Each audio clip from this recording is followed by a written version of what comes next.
We go now to an update on the Westmoreland-based Clifton Boys' Home. As investigations continue into reports of corporal punishment, there is concern about how the staff are coping. Krista Campbell has our story.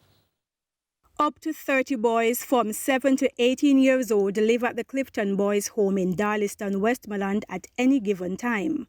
They're placed there by the state because they're either physically abused at home, abandoned, or orphaned. The home is run by the Anglican Church, but the state regularly counsels and monitors the boys. However, board chairman, Reverend Hartley Perrin, says everyone was shocked at news that some of the boys were being beaten. The youngsters recorded then-manager Irene MacDonald beating a teenaged boy. And that is what we have had to use as evidence. And of course, we would have interviewed them and they would have told us, yes, that sometimes they get a flogging. Sometimes with a belt and sometimes with a piece of stick. But I've never seen them with any wheels or any sign that would advise me that something was going amiss. At 81 years old, Mrs. MacDonald, who has since resigned, had been at the home for more than 40 years. She was asked back from retirement to temporarily manage the boys until they fully transitioned after moving back into the building, which was razed by fire in 2017.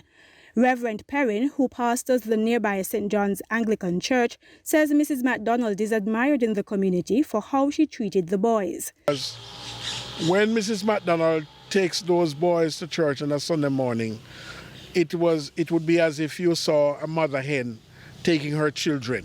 They are under her arms, they are carrying her bag. She would refer to them as, "They are my boys."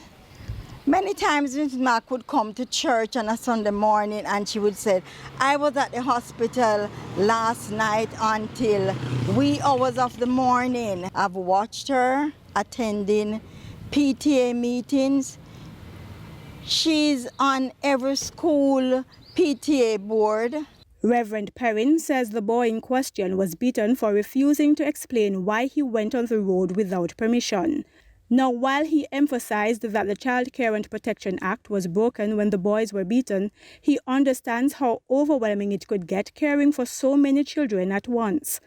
Aside from Mrs. MacDonald and her son, who was her deputy, there are 2 caregivers and 4 other support staff, including a cook, a cleaner, someone who washes, and another who irons the boys' clothes. And the community would always be wondering how she would be managing to keep 25 boys or 30 boys on the check. Sometimes the cook may not turn up to work for whatever reason, and then she would have to be in the kitchen preparing the food and sharing for 30 boys or so.